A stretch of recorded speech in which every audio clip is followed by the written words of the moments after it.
Live from San Francisco on the Sports Byline Broadcasting Network, you are listening to Wrestling Observer Live with your hosts, Brian Alvarez and Mike Sempervive. Are you ready? Are you ready? Let's get it on!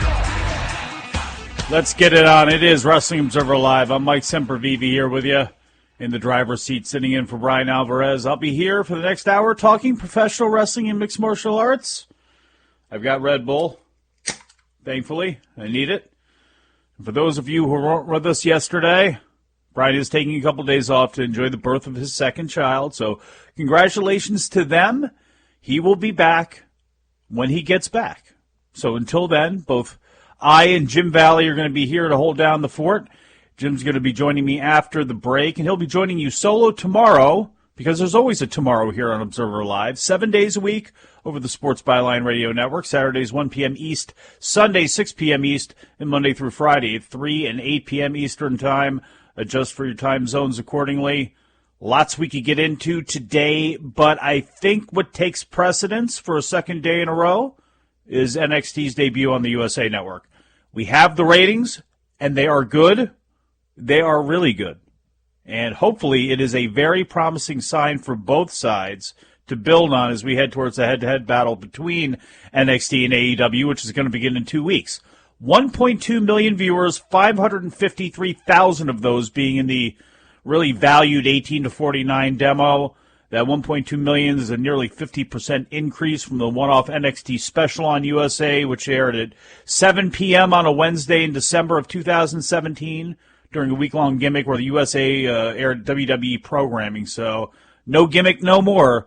And if the reaction we got yesterday is any indication, you still have thoughts to share, we invite you to do so. 1-800-878-PLAY is the number.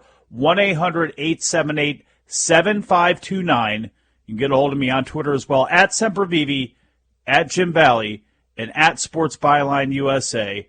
Some other subjects we can certainly cover as well, too, including the never-ending battle between Kenny Omega and Seth Rollins. If there's going to be a negative that comes from this AEW versus NXT battle, it may be hearing those two go back and forth with each other on social media. We'll get your thoughts. Wrestling Observer Live.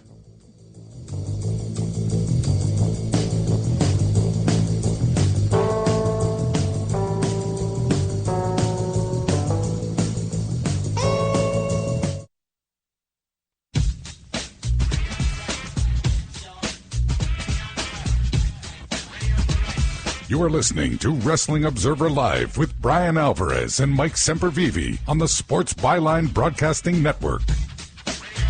Back on the show, Mike Sempervive here with you, Wrestling Observer Live. 40 Below Trooper right there, the Jungle Brothers. I'm on. Went to the last 930 Club show, hip-hop show, at the old 930 Club in D.C., which was my way of thinking back into time. De La Soul and Jungle Brothers were the last show at the old 930 Club in Washington, D.C. And I'm thinking back to that right now, just because it gave producer Brian enough time to fix the audio of Jim Valley, the host of Wrestling Observer Live on Saturdays, and getting him on the air right now. Jim, how are you? Sounds like I'm fresher than you are, but it sounds like you had a fun time. That's awesome. That was that was actually years and years and years ago too. The old 930 Club in DC. Yeah, they've had the new one now for quite some time, and the fact that it's not even new anymore. But yeah, this was 1999. The old one closed in DC, but it was one of those old clubs. I don't know. I've never been to the Fillmore or CBGBs or anything like that, but one of those old classic music clubs. It was just really, really awesome, and I'm sure there's about a ton of those in Seattle, the ones that spawned the Soundgardens and Pearl Jams and all those groups and such. But Jim, how is your Friday treating you so far today? I'm doing great. You know, one thing we didn't talk about yesterday that I'm super excited about that I read about in the latest Observer, and maybe I missed it before then, but Nitro Days are back again here on the West Coast because AEW Dynamite is going to be live at 5 p.m. here on the West Coast in TNT. It's like the old Nitro Days. I love that. That's and a unique situation in that ratings-wise, That is not the best case scenario for AEW for obvious reasons. 5 to 7, not quite prime time. It is mostly dinner time and people getting home from work and the news and all that sort of stuff. And that's when that is going to be airing. Did that ever prevent you, at least, as I look at this through the prism of somebody who is totally East Coast and heavily biased that way, did that at the time screw up any of your viewing of Nitro? I would doubt it being a wrestling fan, but what challenges does that present for AEW, or do you think that they could have in this head-to-head battle? Byline. It was the best time to be a West Coast wrestling fan because you could watch Nitro live at 5 o'clock. I would leave work early on Mondays, watch Nitro, and then you could watch Raw live as well, or you could watch Raw in its regular time. So it was, you'd have 4 hours of, live to tape, whatever you want to call wrestling each and every Monday. It was glorious. And I am super excited to have that back again because here on the West Coast, it's like people will tweet or you'll get the results somehow and you're like, oh, well, that sounds like a boring show. And it kind of takes the life out of any excitement to watch wrestling. And now I could watch it live and maybe even occasionally tweet live just like everybody else. So thank you, TNT. I'm super excited about this. So the ratings come out for NXT on USA, the 1 hour long debut, which will be taking place for one more week the way it is on the USA Network, combined with the WWE Network. But 1.2 million viewers, 553,000 in the 18 to 49 demo. If you were looking for anybody out there, comparison, that 2017 airing that I talked about in the initial segment, 841,000 viewers, 351,000 in the 18 to 49 demo. Again, that was part of a WWE themed week that USA was doing, and it actually aired at 7 p.m., so it wasn't exactly the most prime of times, and obviously there's been a lot of more hype leading to this. But, Jim, what do you think about that 1.2 million number? Because I am quite bullish on it, not only for NXT, obviously, but for AEW as a number, obviously, for both of those brands to try to build on as we move forward here, because it's still only about 60% of what SmackDown brings in. So as far as I'm looking at this, maybe I'm looking at this too bullish, I'm looking at that 1.2 million number and thinking that is not going to be split two ways. That is going to be a number I think both sides can build on. What is your initial gut say about this? I agree with what you're saying. I think next week we'll see a dip. Usually with these wrestling shows, the first show does really well, and then the next week we see a drop. So I think we'll see a drop next week. And then October 2nd, it's on like Donkey Kong as far as I agree with you. I think that each show will probably, looking at this number, will probably do in the million or more range, low, 1.5-ish number. I would guess AEW 1.5-ish, and I would guess NXT probably hovering somewhere around 1 plus or minus. But think about this. This is just wrestling. I mean, it's not John Cena. It's not Roman Reigns. It's not Ronda Rousey, Brock Lesnar. It's not The Man. It's just the guys and gals, the women from NXT. And I think that's a great sign for the product. Yeah, that's the part I'll get a kick out of, too. Kenny Omega, and this was something we might get to later, if I can stomach it or not, but Kenny Omega firing salvos out to bait people in and to try to bait comments out of people in WWE or bait people in NXT. I don't care if taking it to you, or as the rap said, the Pro Wrestling Promotions minor league brand. See, I don't care about that banter back and forth. I just like the fact that these two are going to be going at each other, and what I'll be able to extract from that, like you said, is wrestling. More so than against Raw, more so than against SmackDown, the NXT AEW war is going to result in great wrestling matches. At least that's what I'm hoping for, and I hope we see a lot more of what we saw in the first episode of NXT as we go along. Obviously, it's early in the game here, but I think they're in a great position. I think putting all of the belts and all of the heat on Undisputed Era is a great way to start. You establish them as the evil faction, the force of NXT, and now you're going to need some white knights to try to slay these dragons, and it's going to be up to people like Velveteen Dream and maybe Keith Lee and Matt Riddle to step up and try to fight the power and try to bring down the Undisputed Era. I think they set the table really nicely for a first show. They absolutely did. They absolutely did. And I'm really looking forward to it. And we might as well go to the phones because, again, this has been the biggest thing going on. It is going to remain.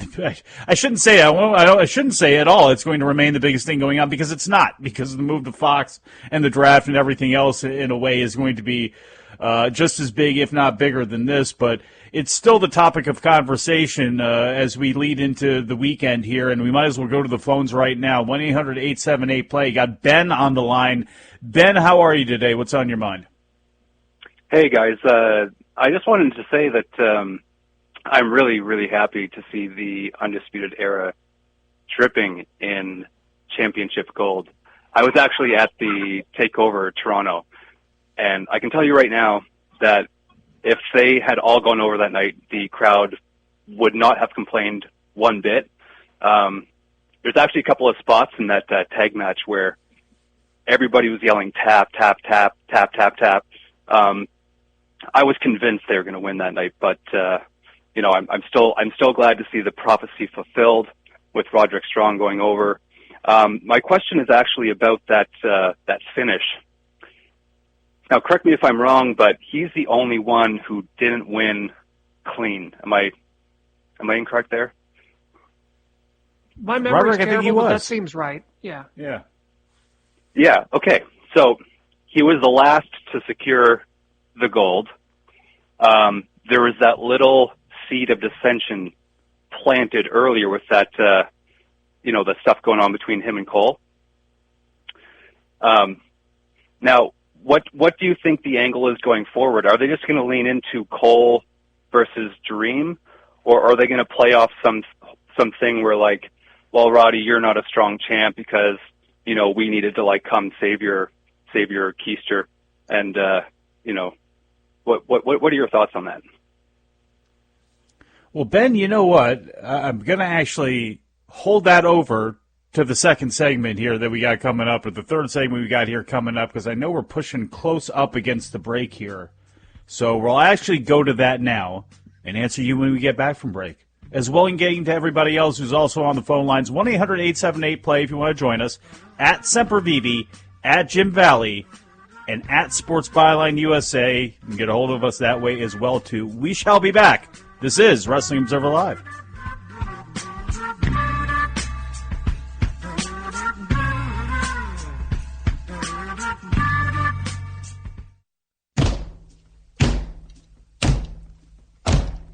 You are listening to Wrestling Observer Live with Brian Alvarez and Mike Sempervive on the Sports Byline Broadcasting Network. Back on the show, Mike Sempervive here with you. Jim Valley here with you. It is Wrestling Observer Live. Tekashi 6ix9ine has not called anybody else a gang member, so we will skip over coverage of that trial and get right back to the wrestling, including Ben's question that he called in with right before the break. 1-800-878-PLAY, 1-800-878-7529. What to do now with Velveteen Dream and with the seeds that may have been planted? Roddy and Cole seeds, Velveteen and Cole seeds.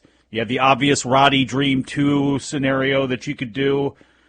Hey, I say you start moving forward towards Velveteen Dream and Adam Cole. I like that idea. I think it's a fine first matchup. I don't know. Jim, what do you think?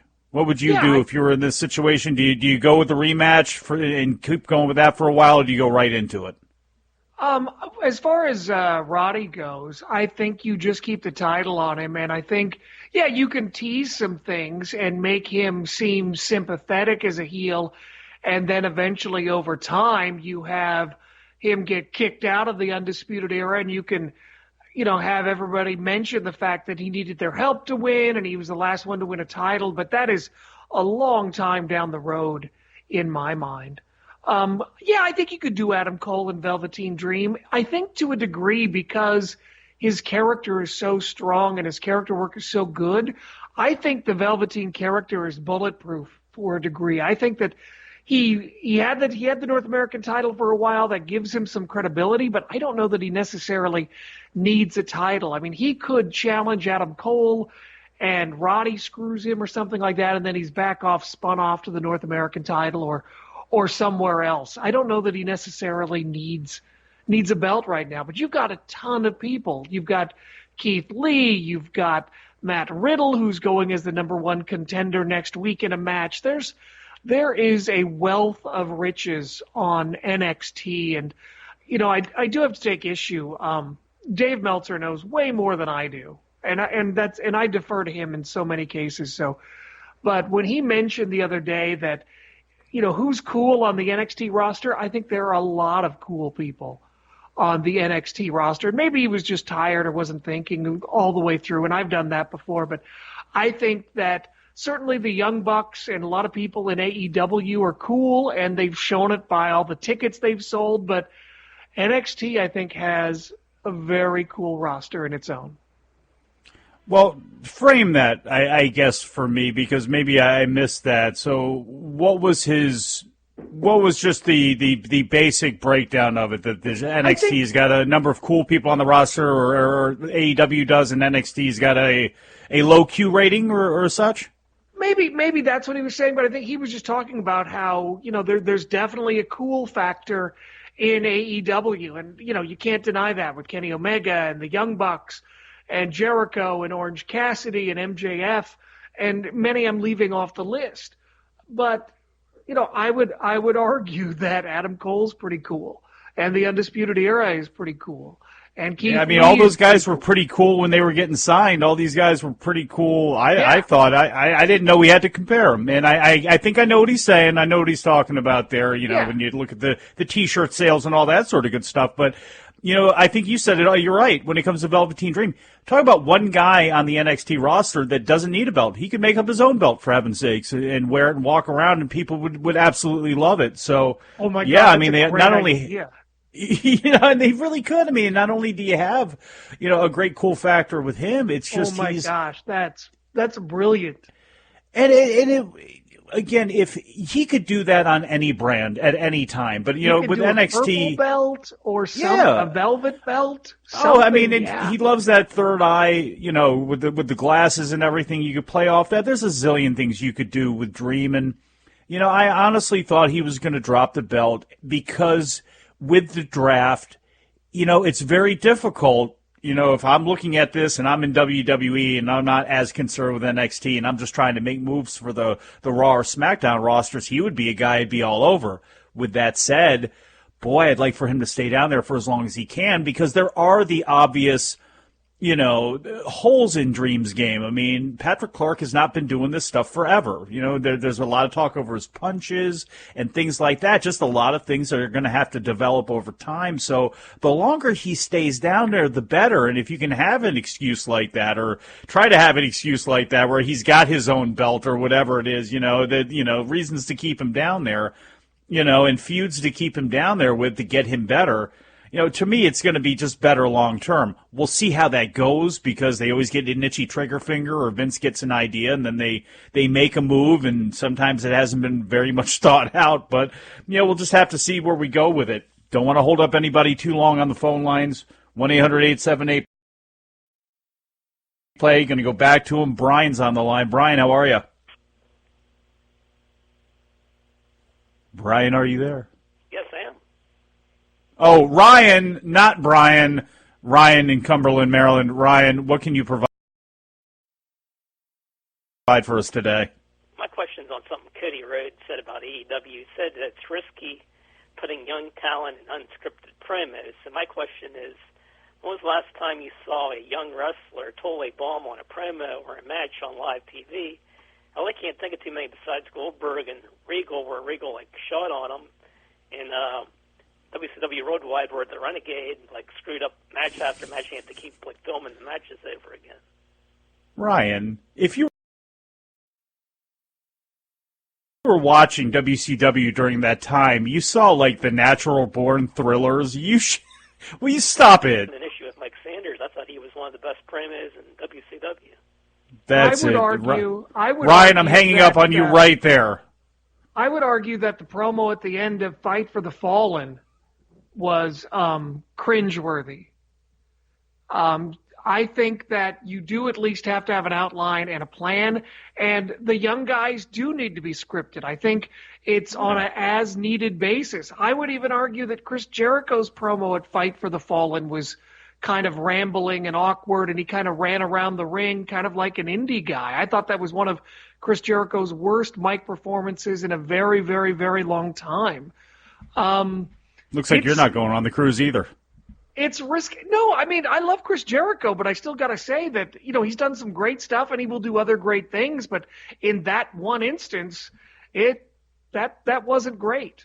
If it costs me a cruise, guess what? I've got more cruises in my future, Mike. I don't need Chris Jericho to go on. The one thing he can't threaten you with is travel, is it? That's true. By the way, follow my wife at the best trip ever on Twitter. Oh, man. Well, and, Mike Sanders, just a flashback to that, Mike Sanders was great, actually. He was the big standout, and he was somebody that, I don't know, his attitude seemed to have issues. He seemed to be the sand, and never mind. But anyway, look, young guys, we romanticize it a lot, and Brian and I will talk about this. Young guys, I mean, sometimes you go back and you look at old shows and we romanticize the Dusty Rhodes, the Ric Flairs, the Randy Savages, the great promos of all time, and you forget how awful many of the programs you saw on a weekly basis during the 80s and in the syndicated era really, really were. And WWE takes it to too much of an extreme. Obviously they do, with how much they script, with how much overproduction goes into a lot of that stuff. But Cody's right. These are guys who, a lot of these guys, Marco Stunt, almost every single last one of them, they're just coming fresh off the indie scene. Yeah, they are big names on the independent wrestling scene, but they're not big names in front of that big camera when that red light goes on. And you never know what can happen in situations like that, and you do want to lead those people along very carefully. And that is something that a lot of people are going to have to get used to. This is a work in progress, and Jim, I mean, we're going to see a lot of bad and a lot of things get missed and a lot of I's not get dotted and T's not get crossed as we begin here with AEW, because it is a new promotion and there are going to be, a lot of mistakes and a learning curve that they're going to have to bend around. Well, and one of the things at the last AEW pay-per-view at All Out, Jack Evans was the star of his tag team match. Private Party is great, and they've got a lot of upside, but they're still new in the business, and they could do a lot of athletic high spots, but they still need to work on some of the details. Jack Evans was the glue that held that match together, and he made them look like experienced veterans. So as long as you do have that veteran leadership in front of the camera and behind the scenes, there's tremendous potential there. But yes, there's going to be some bad promos. There's going to be some bad matches. There are going to be people who look incredibly nervous. And that's just going to be part of the growing pains with AEW and with NXT to a degree. I think the WWE system prevents a lot of that from reaching the public, but there are going to be moments for sure. Go back to the phone lines. Tony's been holding patiently. Tony, how are you today? Hello. What's going on, man? What's on your mind today? Hey, Mike. What it is? Hey, what's going on? I haven't been listening. Is Jim there, or is it just you today? Nope, Jim's here as well, too, my man. What's on your mind? Just wanted to say, I got a 3-team tease going on Sunday, so, Mike, you need to help me out. Your Falcons, they need to come up big against the Colts. What do you got them at? Right now, I'm just playing a line, hoping they can cover the spread. I also didn't mention yesterday, congratulations to Brian. It slipped my mind yesterday. I don't know why. The other thing I wanted to talk about is that Jim brought up Kagetsu yesterday. I want to hop aboard the Kagetsu love train, but also I want to name two other names, Utami Hayashishida, who I think is the future of women's wrestling, And with apologies to Kenny Omega, who is my main point, I think the real best bout machine is Arisa Hoshiki. If you're not familiar with her, her 2 white belt defenses this year in Stardom against my girl Jungle Kiona and Tam Nakano are 2 of the best matches I have seen in any company. Arisa Hoshiki is back. You know, she took some time off, and now she's back, and she's got probably the best kicks in all of wrestling. She comes out, you know, she's got kind of a slight frame. She's got kind of a different look, kind of a, you know, very prim and proper Harajuku girl look, but she is tough as nails. And, yeah, she's putting in some awesome performances this year. I like it when Tony calls. He changes us up a little bit. We'll be back to your calls, too, but we're hitting the break. 1-800-878-PLAY. This is Wrestling Observer Live.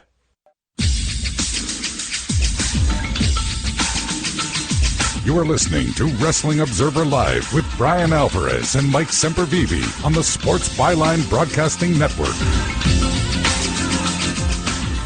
Back on the show, Mike Sempervive here with you, Jim Valley here with you, Wrestling Observer Live.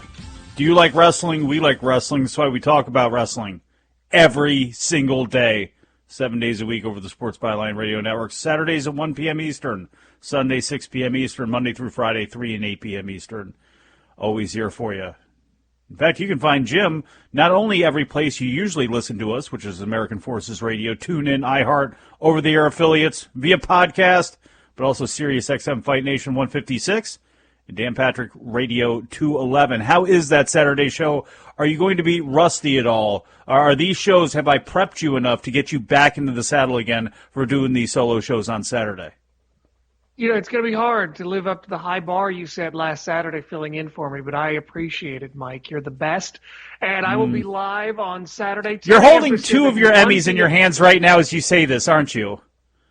Murrows. I don't have Emmys. I have Murrow Awards. Oh, my God. Just to be clear. Just to be clear. Edward R. Murrow Awards. That and a cup of well, hey, you know what? $5 will get you Starbucks. I was going to say they make for tremendous paperweights, and when you got the windows open here in the beautiful fall season and the fall air up there in the Pacific Northwest. But you know, we talked a little bit about like the studio wrestling thing. I just mentioned about studio wrestling and the and the failure of a lot of promos of men in the past. And if you watch the WWE Network at any time, you could throw on an old show, a Mid-Atlantic, an old World Class, an old WWF show that they have up there. And you can see some of those horrifically bad promos that are up there. I know this is just I don't want to bury anybody who has failed on the microphone in the past, but can you think of any god-awful promos that you ever heard from back in the day that just have stuck with you your whole life? Oh, there were some terrible ones on Portland TV. One that comes to mind that people would know would be Ricky Vaughn, Lance Von Erich. Fritz sent him up to Portland in '85 to get some experience before he debuted him in Texas, and he was a terrible promo. So if you look up Ricky Vaughn in Portland, you'll see him. Scott Doring out of Minneapolis was a buddy of Tom Zank, and I think Zank got him in to the Northwest when he was briefly the top guy in Portland, and he was awful. He was kind of this barrel-chested guy, sort of looked like David Sammartino, or maybe somebody put Scott Norton in a dryer, and he was an awful promo. So we saw there's one more that was really funny. Billy Whitecloud, who was this really muscular guy who was a Native American character, but he had a Mexican accent. So there's so many awful promos in wrestling. So, you know, there's this myth out there that scripting is bad and scripting is terrible and you need to be able to do, you know, from your heart for it to be good. And that's not necessarily the case. I think I agree with WWE in the sense that the people that you can trust, and the people that you can't, you need to script heavily. You know, I was listening to your friend and mine, the great Brian Last, do a show with Jim Cornette. I can't remember. I guess I'm not sure if it was the Experience of the Drive-Thru where Jim Cornette was talking about his new job that he's taken on as the color commentator alongside Joe Galley for the new NWA studio show that begins. I'm not sure when it actually begins. The tapings take place on September 30th and October 1st.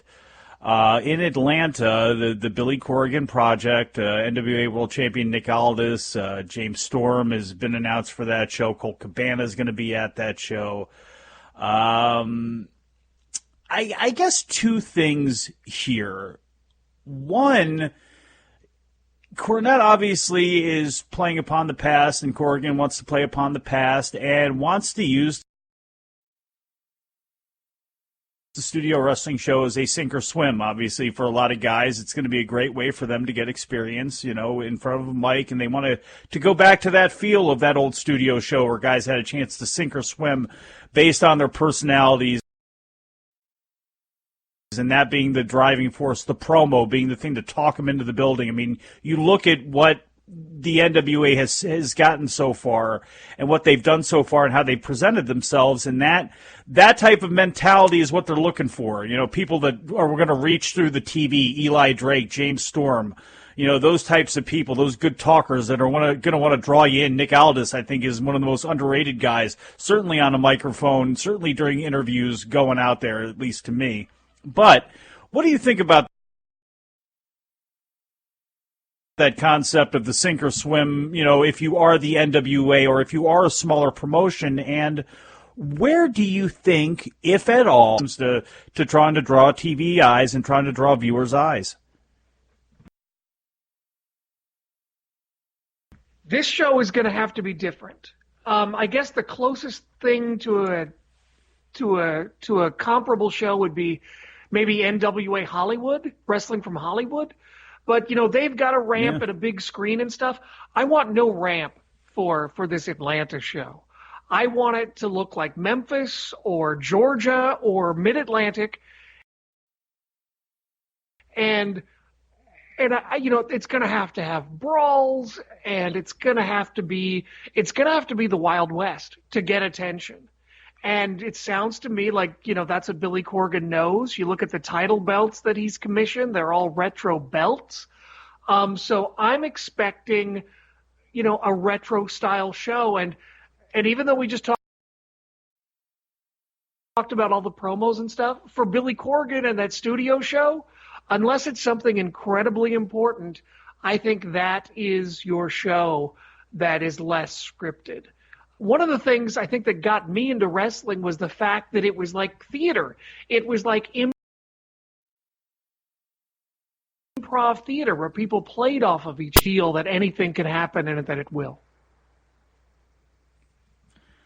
Got a couple tweets here, including one from Jordan Elliott. My guess for the regular NXT number will be 900,000 average. AEW has outdone themselves each time, so I'll say its debut is 1.9 or even 2 million. After that, 1.4 million regular. That is a high bar to try to shoot for the first episode as far as 2 million, but obviously you want to try to shoot for that high bar.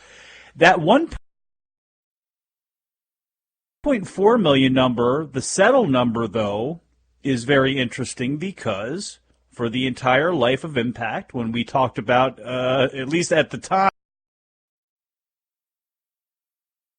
when it was taking place, that Impact could not run off viewers no matter what they try to do, and no matter what airs, they will get between a 1.1 and a 1.4, and they will draw between 800,000 and 1.1 million. That is all sounding like familiar territory. What do you think about that number? And again, you talked a little bit about it with USA as far as the growth, but if this is what it ends up being, where we have around 1.5 million people, I mean, to me, I hope that number ends up being higher because that's not enough of a pool for two promotions. That's just not enough to work and have this be as successful on either side as they want it to be. So it's got to grow. But do you have any concern that there's going to be fatigue from wrestling fans? I mean, as we talk about, again, you are beaten to death with wrestling nowadays. Do you sense any fatigue? It's, again, hard to predict in the future down the line, but once everything kind of shakes out after the first couple of weeks, do you have any concern, as an observer of wrestling for so long, do you have any concern with fan fatigue? Ticket sales. We're seeing that fans are cherry-picking big events as opposed to smaller ones. We've seen that now with pay-per-views for a while. So I think it's only natural that once things settle down, you will see fans, oh, well, Chris Jericho isn't going to defend the title on this show. I don't need to watch this show. Or, so-and-so, they're not really doing anything on NXT this week. I can skip this show. We're really spoiled as fans. Or people will go, I can watch NXT the next day on the network. I think there will be a fatigue, and I think at the very least, if there's no fatigue, there will be a very high level of picking and choosing, and fans just going for the major events, just like we're seeing with pay-per-views and people traveling to events. Back in the day, because there was no split feed, and there obviously, I guess, still is not a split feed for TNT. They ran Nitro right after it went off the air. They ran it again. I'm going to assume they're going to do that for AEW. I don't know if they're going to do that for AEW. Do you know how that's going to work at all? And do you just see people on the West Coast basically just kind of waiting for AEW to show up on Bleacher Report Live or wait for the replay? I mean, are we going to overthink the 5 to 7 number, or are we going to overthink that first airing number? When it comes to ratings for AEW, because I can see that being a thing that people are going to want to latch on to. They are not. That all we're getting, they're treating it like sports. You wouldn't replay a baseball game right after it runs. So no, it's my understanding that the West Coast is just getting the 5 to 7 live feed now.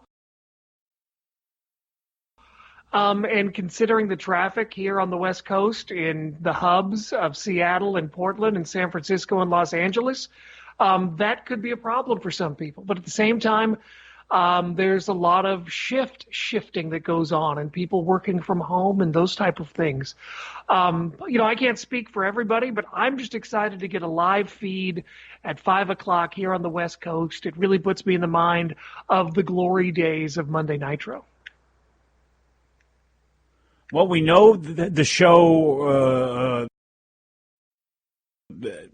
NXT is going to air on the network the next day as it does for the rest of the world. So that is what's going to be the case there. If you are, this just is purely your opinion, obviously, but if you are AEW, would it make sense for, if you are going to put this show up on a Bleacher Report Live to try to draw attention to there, wait till Saturday? You think that would be enough of a time to wait, or is it one of those things where you really wait and go ahead and put it on for an hour the week before? Or the week after. In fact, hold off on that, Jim, because I baited you. I baited you, folks. Killing everything here. Wrestling Observer Live. We'll be back to let Jim answer that question.